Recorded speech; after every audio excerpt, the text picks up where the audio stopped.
Bonjour et bienvenue dans cet atelier proposé par Cristal Conseil. Je suis Eric Guin, le fondateur.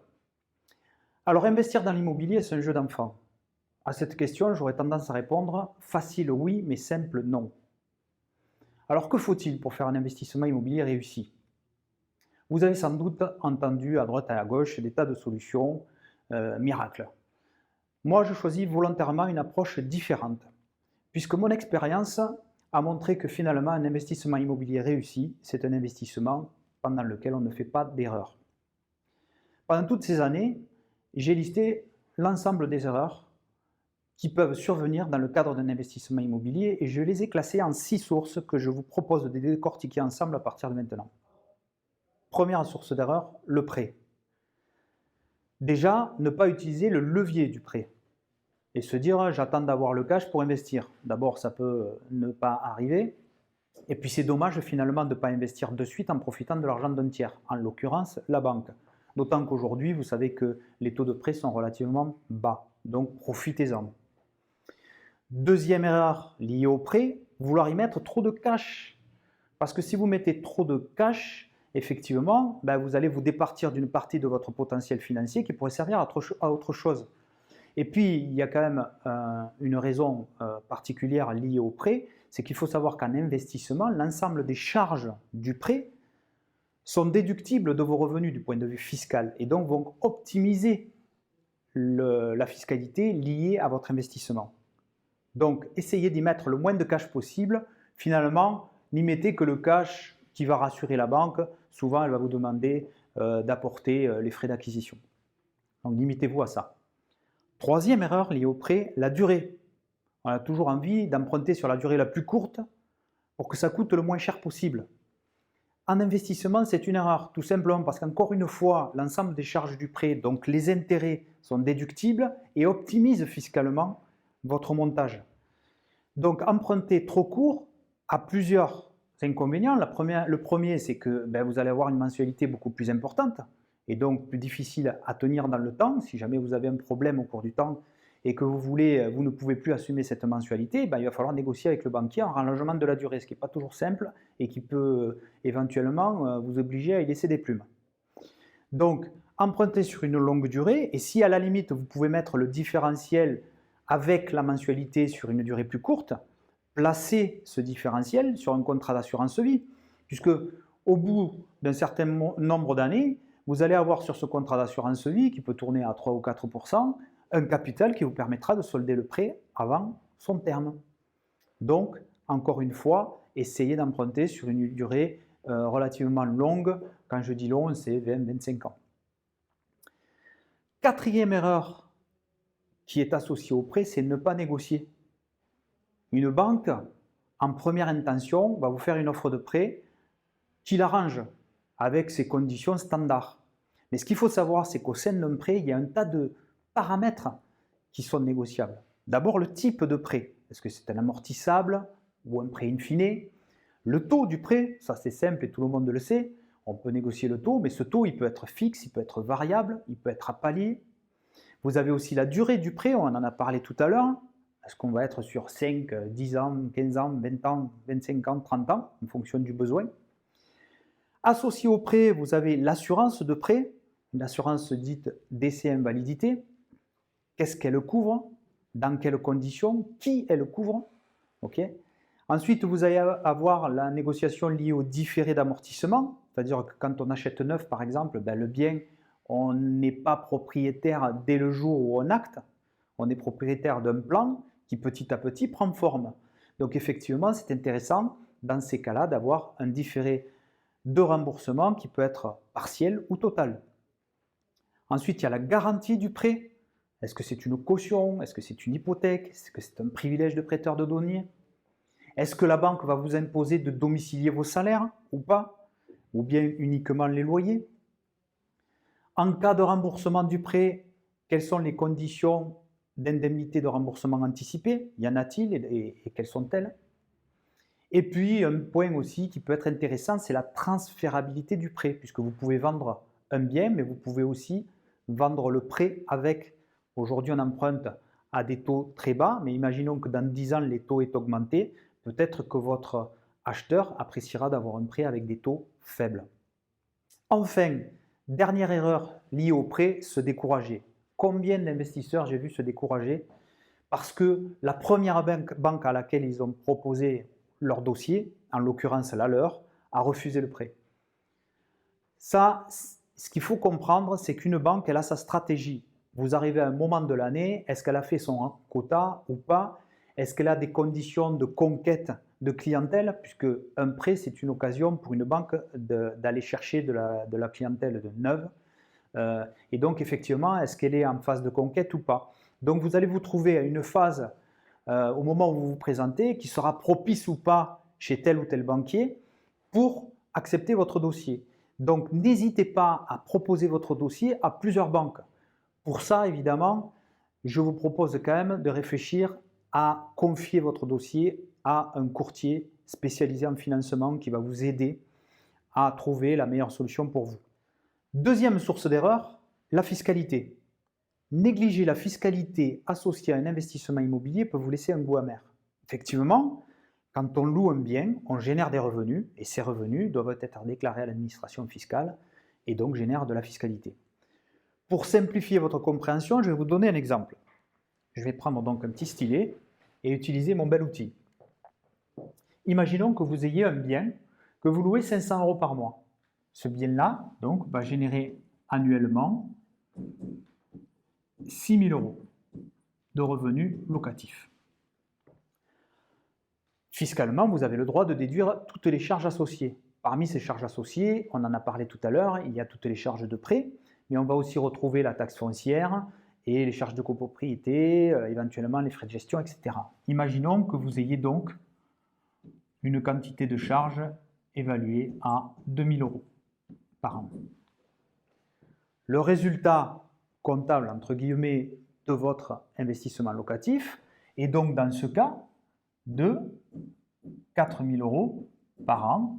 Et ça s'appelle des bénéfices fonciers. Alors maintenant, comment vont être imposés ces bénéfices fonciers? Il y a deux sources de fiscalité.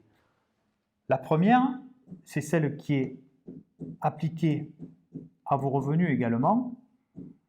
Dans cet exemple, je pars du principe que vous avez une tranche marginale d'imposition à 30%. C'est une tranche médiane. Eh bien, vous allez donc payer en impôt sur la base des bénéfices de 4 000 €, 30% de 4 000, c'est-à-dire 1 200 € d'impôt. Mais ce n'est pas tout.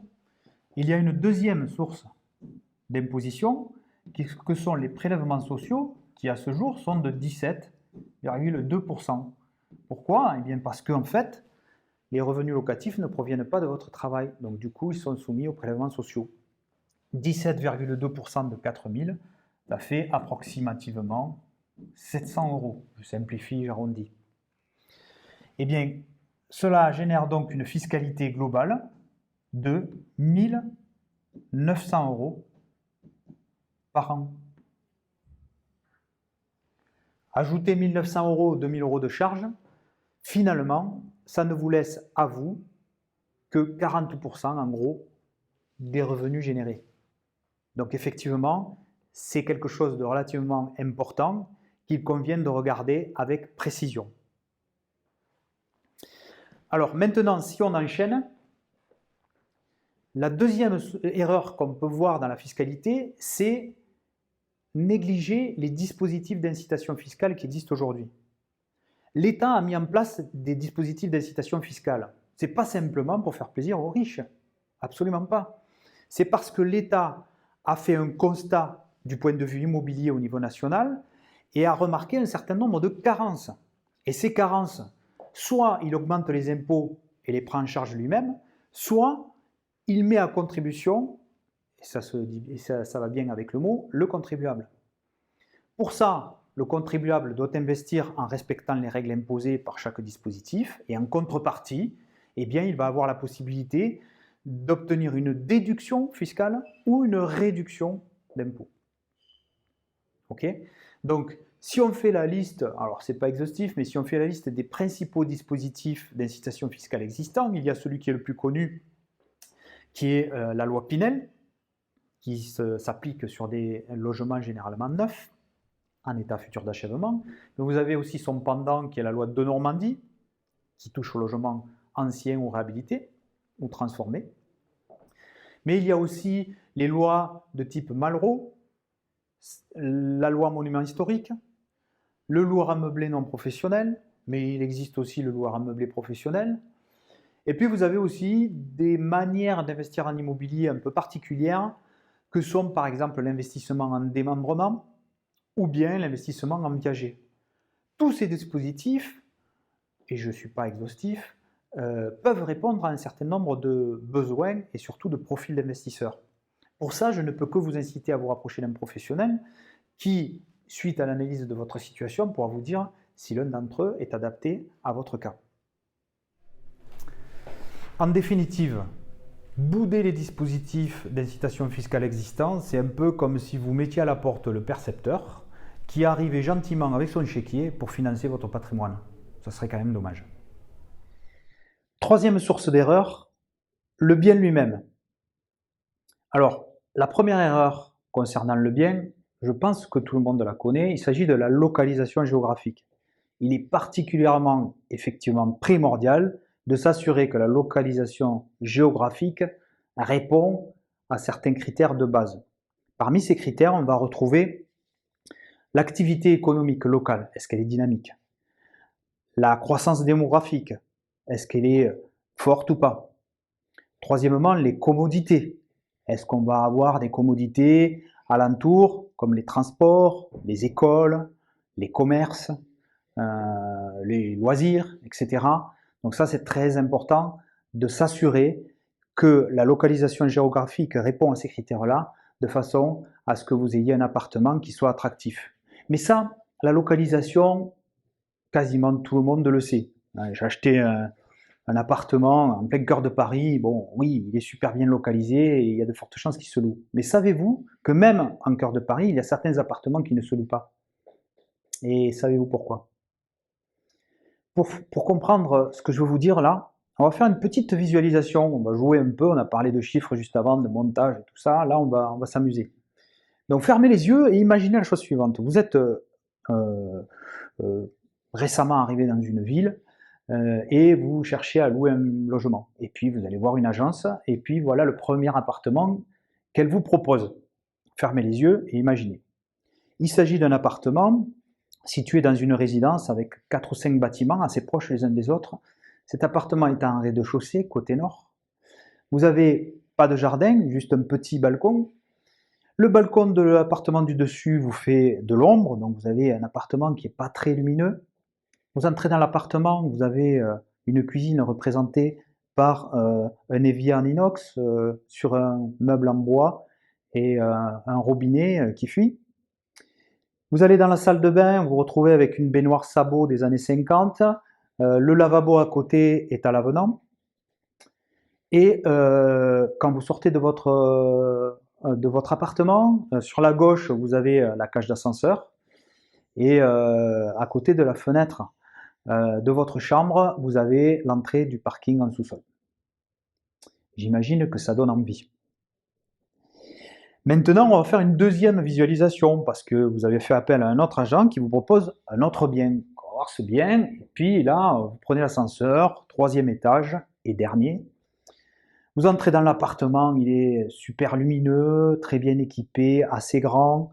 Les placards sont équipés, vous avez une cuisine entièrement équipée avec la plaque vitrocéramique, la haute aspirante, le four, le lave-vaisselle, le frigo même. Et puis vous allez dans la salle de bain, douche à l'italienne, double vasque, un radiateur sèche-serviette, de quoi ranger vos serviettes, etc. Et puis en plus, l'agent vous dit, vous avez aussi un parking. Et puis en plus, si on ouvre la baie, eh bien, on tombe sur une terrasse quasiment aussi grande que votre séjour, avec une vue dégagée, pas de vis-à-vis. Et qu'est-ce que vous voyez au bout? Les Pyrénées. Qu'est-ce que vous pensez de cet appartement-là? Maintenant, je vais vous dire quel est l'appartement que vous choisissez entre le premier et le deuxième. Bon, j'ai ma petite idée de votre réponse. Et ce que je veux illustrer par là, c'est qu'il y a deux domaines dans lesquels il faut faire très attention, même si la géographie est au top. C'est la localisation de l'appartement dans la résidence. Attention, où on est comment on est orienté, dans quel bâtiment on se trouve, est-ce qu'il y a des bâtiments proches, est-ce qu'il y a la route proche, est-ce qu'il y a l'accès au parking proche, etc. Ceci est particulièrement important parce qu'un locataire comme vous et comme moi cherche, lorsqu'il rentre chez lui, à se sentir bien. Donc il est clair que s'il rentre dans un appartement dans lequel il n'est pas bien, il ne va pas y rester. Il ne va donc pas payer son loyer. Okay? Donc, localisation particulièrement importante. Et enfin, vous l'avez compris par rapport à ma description, l'équipement du logement. Si vous avez un logement qui est équipé à minima parce que vous avez voulu faire des économies en pensant que ça allait être plus rentable, vous faites une erreur monumentale. Parce que vous allez avoir des locataires qui ne seront pas bien, parce que la cuisine n'est pas équipée, parce que la salle de bain, on est trop à l'étroit, on ne peut pas ranger nos affaires, parce qu'il n'y a pas de placard équipé, c'est pénible. Effectivement, ils ne vont pas rester, donc vous allez avoir des rotations de locataires très régulièrement. Ça, le déménagement, vous savez ce que ça fait, généralement des coups dans les murs, des coups dans les portes, ça va abîmer votre logement. Et la deuxième chose, c'est que si vous passez par une agence, vous allez devoir payer chaque fois l'entrée d'un nouveau locataire avec le bail et puis l'état des lieux, etc. Donc, ne faites pas l'économie d'un équipement de qualité parce que ça sera le gage d'une pérennité de vos locataires au sein de votre logement. Dernier point qu'on n'a pas évoqué en matière de biens, c'est le loyer. Attention de ne pas surévaluer votre loyer parce que ça aussi, ça sera générateur de rotation de locataires, peut-être même d'absence de locataires parce qu'ils vont comparer avec les appartements alentours. Si vous êtes plus cher que les autres, ça ne marchera pas. Et puis aussi, évidemment, éviter de le louer à un loyer trop faible. Pourquoi? Parce que vous allez perdre de l'argent bêtement. Essayez de vous aligner au loyer du marché en fonction de la location nue ou de la location meublée, suivant le cas. Voilà, donc faites attention, le bien revêt un certain nombre de sources d'erreurs importantes. Quatrième source d'erreur, les charges associées à votre investissement immobilier. Dans un premier temps, on a les charges de copropriété. Les charges de copropriété, ce sont toutes les charges que la copropriété va devoir engager pour s'assurer d'entretenir les parties communes et les infrastructures communes qui sont mises à la disposition des locataires. Donc là, effectivement, suivant l'organisation et la typologie de la résidence, vous pouvez avoir des ascenseurs, des parkings en sous-sol, vous pouvez avoir des grandes parties communes avec des gros halls d'entrée, vous pouvez avoir une piscine, vous pouvez avoir des jardins. Tout ça, ce sont des infrastructures qui nécessitent un entretien.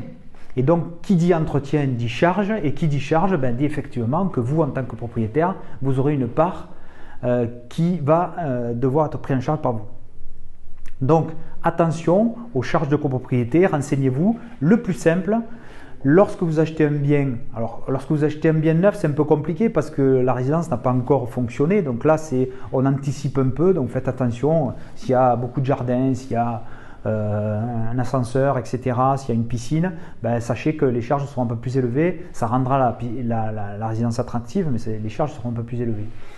Si c'est dans l'ancien, vous avez la possibilité de demander les derniers procès-verbaux d'assemblée générale à votre vendeur, de façon à vous assurer du montant qu'il assume chaque année au titre et charges de copropriété. Attention parce que c'est vrai que les charges sont déductibles, mais c'est quand même dommage, ce serait dommage d'en payer trop. Donc ça, c'est très important. Deuxième source de charge, et là ça concerne plus le locataire, mais du coup ça rendra le bien attractif ou pas, c'est les charges d'usage. Chauffage, électricité, isolation, confort phonique, etc. Tout ça, c'est très très important et il est important que vous ayez un appartement qui ne soit pas trop énergivore, par exemple, parce que sinon ça va coûter cher d'y vivre et donc ça sera moins attractif pour le locataire. Donc attention à ça. Faites attention au type de chauffage essentiellement.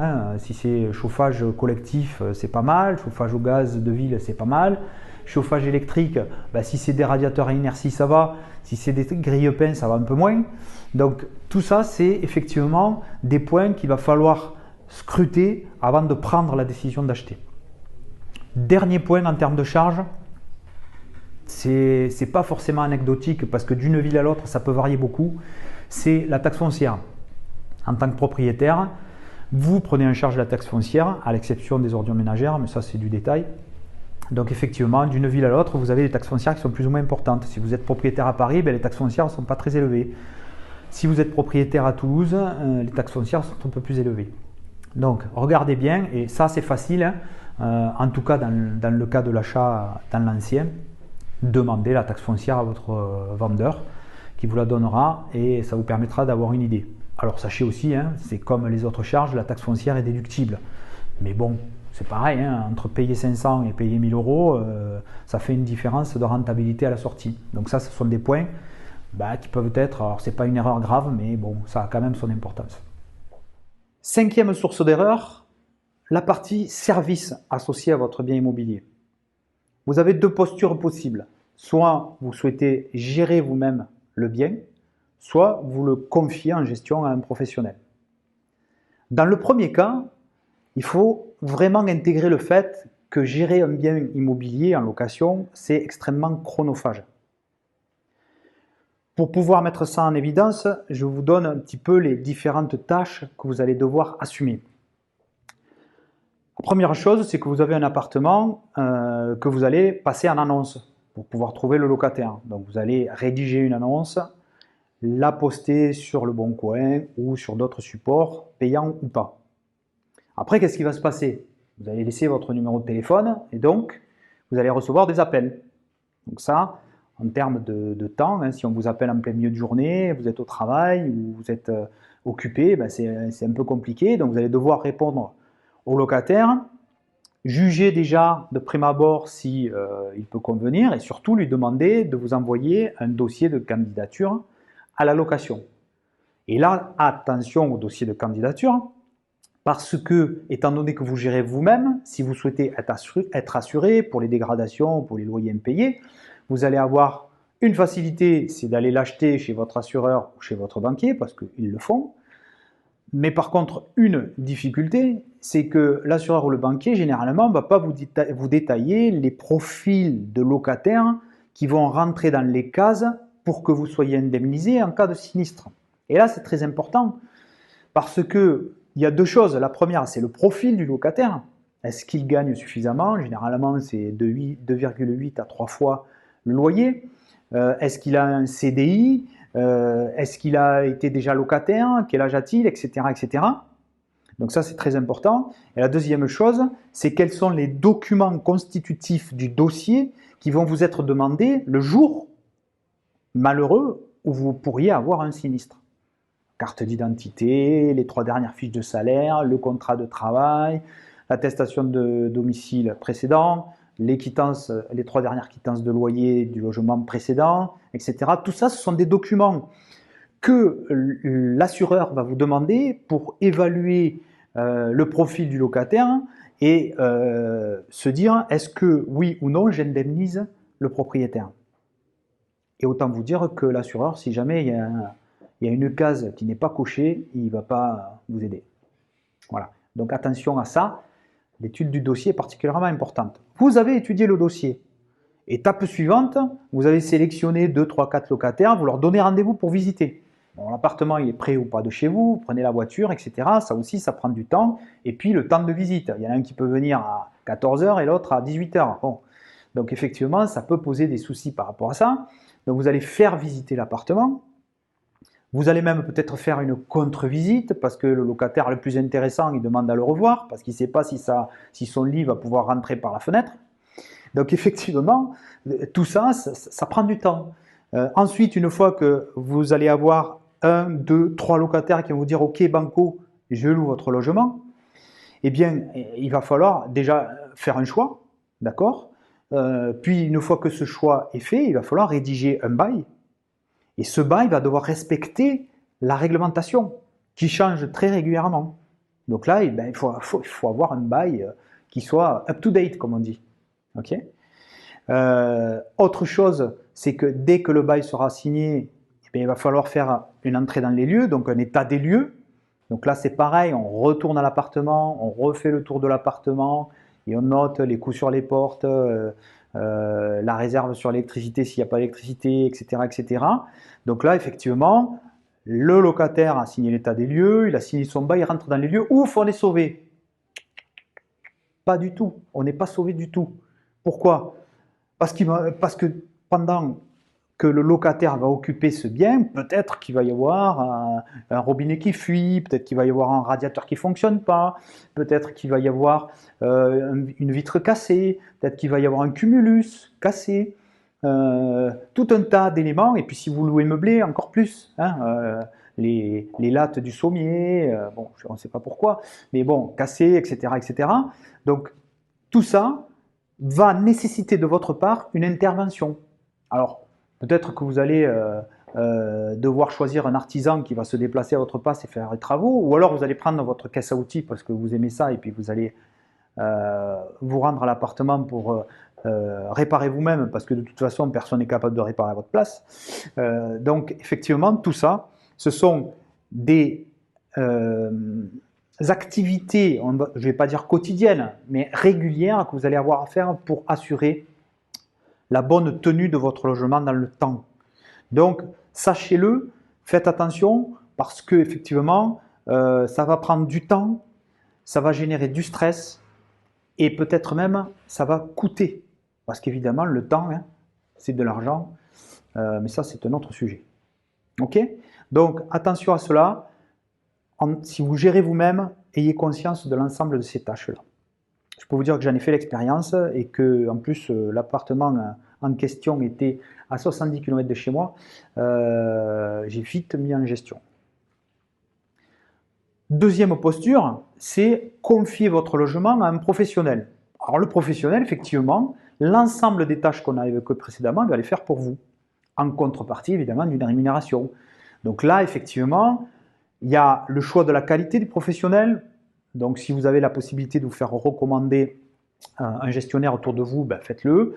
Sinon, consultez 2-3 gestionnaires et faites-le au feeling. Généralement, ça marche bien. Et prenez le gestionnaire qui vous a convaincu. Ensuite, il y a quand même un autre critère de choix au niveau du gestionnaire, c'est les coûts. Il y a deux coûts, voire 3 ou 4. Le premier coût principal, c'est les frais de gestion qui vont se situer entre 8% et 10% du loyer ou des sommes quittancées. Il y a les frais d'assurance, puisque là, pour le coup, lorsqu'on passe par un gestionnaire, on n'a pas besoin de s'embêter. C'est lui qui est garant du profil du locataire et c'est lui qui vous fournit l'assurance en question. Donc l'assurance en question, loyer impayé, dégradation, protection juridique, voire même vacances locatives, elle va coûter entre 2 et 5%. Donc ça, effectivement, il faut faire le choix du bon gestionnaire au prix, rapport qualité-prix intéressant. Donc attention à ça, mais je vous avoue que si vous êtes à votre premier investissement, j'aurais tendance à vous dire, passez par un gestionnaire pour commencer à vous familiariser avec le fait d'être propriétaire d'un appartement en location. Et si effectivement vous voyez que dans votre logement, il y a très peu de turnover, de rotation, de locataires, peut-être que ça vaut le coup de le gérer vous-même. Voilà. Donc, mais peut-être pas mettre la charrue avant les bœufs. Sixième source d'erreur, et c'est la plus importante, soyez attentifs parce que c'est celle que j'ai rencontrée le plus souvent. C'est la plus fréquente des erreurs et ça fait 15 ans que je fais ce métier. Cette erreur, c'est la stratégie. C'est assez étonnant parce que quel que soit le profil de personne que je rencontre, qui est déjà investi ou pas, je pose toujours la même question. Pourquoi ? Et ce qui est rigolo, c'est que la première partie de la réponse est toujours la même. La mâchoire inférieure qui tombe et les yeux qui s'ouvrent. Et puis ensuite, effectivement, on cherche à argumenter. Et donc celui qui n'a pas investi me dit les locataires ne payent pas, ils dégradent, ou alors c'est difficile de trouver des locataires, etc., etc. Donc non, on surpaye les biens, il y a des travaux, les réfections de façade, ça coûte un fric fou, etc. Voilà, ça c'est les réponses que j'ai après la mâchoire en bas. Et puis pour ceux qui ont déjà investi, il y a un peu plus d'hésitation Et puis après, on me dit, ben, de toute façon, j'ai un copain qui avait fait ce type d'investissement, il m'a dit que c'était top, bon, c'est un bon copain et tout, j'ai tendance à le croire, je fais pareil. Ou alors c'était la mode, j'en entendais partout dans les médias, j'ai vu des pancartes dans la rue, etc. Et je me suis dit, bon, pourquoi pas moi? Et du coup, effectivement, j'ai constaté que le cumul des fausses croyances, l'absence d'objectif qui est un sens pour soi, c'est-à-dire je veux préparer ma retraite, je veux aider mes enfants, j'ai envie de me financer un tour du monde, de capitaliser pour telle ou telle raison, pour me faire plaisir ou pour des choses utiles qui n'ont pas forcément de lien avec le plaisir, et puis qui n'est pas un sens, je dirais, plus global, économique, écologique, social. L'absence d'informations fiables aussi, vous n'êtes pas allé voir un professionnel, etc., fait que on a deux attitudes. Soit on va suivre la meute, parce qu'on est un peu facilitant, soit on va faire l'autruche, parce qu'on est très peureux. Alors pour éviter de suivre la meute ou de faire l'autruche, il existe une solution très simple. Et pour ça, on va faire un parallèle avec la santé. Soyez aussi bienveillant avec votre finance et votre patrimoine que vous l'êtes avec votre santé. Qu'est-ce qui se passe lorsque vous n'êtes pas bien? Vous avez des douleurs récurrentes, etc. Première étape, c'est médecin généraliste. Le médecin généraliste va vous faire un diagnostic, on vous dit ouais, ok, d'accord, bon, il me semble qu'effectivement il y a un petit quelque chose. Donc ça serait quand même pas mal que vous alliez voir un spécialiste. Donc voilà mon diagnostic, vous prenez mon courrier, vous allez voir le spécialiste, il vous dira ce qu'il en pense. Donc vous allez voir, prenez un rendez-vous chez un spécialiste, et puis ce spécialiste, lui, va faire son diagnostic, le deuxième du coup. Il va vous dire, bon ben voilà, effectivement c'est sérieux, ça serait peut-être intéressant qu'on le traite rapidement, et ça passe soit par une intervention chirurgicale, soit par un traitement longue durée, enfin le truc un peu désagréable. Donc là vous dites, bon, oula, il me demande un truc sérieux, là je vais quand même aller vérifier ce qu'il me raconte. Donc vous prenez un autre rendez-vous, le troisième, chez un deuxième spécialiste, qui lui va confirmer ou pas le diagnostic du premier. Et si jamais il ne le confirme pas, vous faites quoi? Vous allez voir un quatrième. Donc effectivement, au bout de 2, 3, voire 4 diagnostics, vous allez prendre une décision pour votre santé. Moi, ce que je vous propose, c'est de faire 4 fois moins pour votre patrimoine et vos finances. C'est quand même peu, mais ça peut être véritablement faire une vraie différence dans vos décisions financières. Prenez des décisions financières en fonction d'un diagnostic précis de votre situation. Alors, en gestion de patrimoine, ça s'appelle un bilan patrimonial personnalisé. Ne faites pas l'économie d'un bilan patrimonial personnalisé. C'est indispensable, c'est un outil d'aide à la décision. Alors, qu'est-ce qu'il y a dans un bilan patrimonial? En tout cas, pour ceux qui confieraient ce bilan à Cristal Conseil, la première chose, c'est une analyse, un inventaire de la situation patrimoniale. Alors, évidemment, il y a la situation matrimoniale, mais après, il y a la situation patrimoniale, l'actif patrimonial, le passif, donc les dettes, etc. L'actif net, après, on va parler de trésorerie. Est-ce que vous êtes en excédent ou en déficit de trésorerie? J'espère pas. La fiscalité, la succession, avant la succession, la prévoyance, la succession. Donc, effectivement, vous allez avoir tous ces éléments-là qui correspondent vraiment à votre cas à vous. Et ensuite, on va faire ressortir les forces et les faiblesses de cette organisation financière. Et puis, on va faire ressortir des potentiels. Et ces potentiels de flux, de stock, les potentiels fiscaux, les potentiels de prévoyance, etc., vont permettre de construire une stratégie qui va être basée sur quoi? Un des échanges principaux de l'entretien de bilan, ou en tout cas d'inventaire, c'est les objectifs que vous vous fixez. Est-ce que ce sont des objectifs liés à votre retraite, des objectifs liés aux études de vos enfants, des objectifs liés à une envie de faire un tour du monde, des objectifs liés à une envie d'arrêter de travailler plus tôt, des objectifs liés à un investissement quelconque dans un bateau, une résidence principale ou quoi que ce soit. Donc effectivement, il y a ces objectifs-là qui ont du sens pour vous et qui vont donc être une source de motivation pour maintenir vos choix d'investissement dans le temps. Donc ça, c'est très important. Deuxième critère qu'on va prendre en compte, c'est votre profil d'investisseur. Soit vous êtes quelqu'un qui ne supportait pas l'idée de perdre un peu d'argent à un moment donné, temporairement, soit vous êtes quelqu'un d'équilibré, bon, vous acceptez mais pas trop, soit vous êtes quelqu'un qui est prêt à prendre des risques et par contre qui recherche de gros rendements.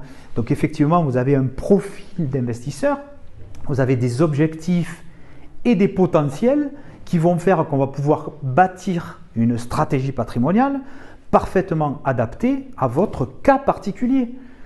C'est pour ça que celui qui dit j'ai un copain qui l'a fait, j'ai fait pareil, il ne fait pas forcément le bon choix parce que le copain n'a pas forcément la même organisation patrimoniale, les mêmes objectifs et les mêmes potentiels. Ne faites pas cette bêtise, prenez une décision avec un outil d'aide à la décision qui soit digne de ce nom. Ça s'appelle un bilan patrimonial personnalisé. Vous pouvez, si vous le souhaitez, prendre contact avec nous. Vous allez avoir dans la slide suivante les coordonnées du cabinet. N'hésitez pas à nous appeler. On se fera un plaisir de répondre à vos questions. Les rendez-vous sont gratuits. Ce qui est payant, c'est le bilan. Mais le bilan, il va vous coûter le tiers d'un smartphone. Donc, ça ne vaut pas le coup de s'en priver. Et puis il faut savoir que pour ce prix-là, vous allez vous retrouver avec un entretien d'inventaire, un entretien de restitution de bilan et un entretien au moins de réponse aux questions, voire plus. Et puis en plus, dans le bilan, vous aurez les préconisations, c'est-à-dire un certain nombre de pistes que vous devriez étudier pour investir. Et bien sûr, après, vous pourrez éventuellement nous demander de vous accompagner pour la mise en place des solutions. Donc, j'espère que cet atelier vous aura permis de vous rassurer ou de vous donner des outils en tout cas pour pouvoir investir sereinement dans l'immobilier. N'oubliez pas que c'est un domaine d'investissement qui évolue tous les jours et que c'est quand même important de se rapprocher d'un professionnel pour s'assurer d'avoir les informations à jour pour éviter de faire des bêtises. Voilà. Donc, on se tient à votre disposition. N'hésitez pas et à bientôt pour un nouvel atelier proposé par Cristal Conseil. C'était Eric Guin. Merci de m'avoir écouté.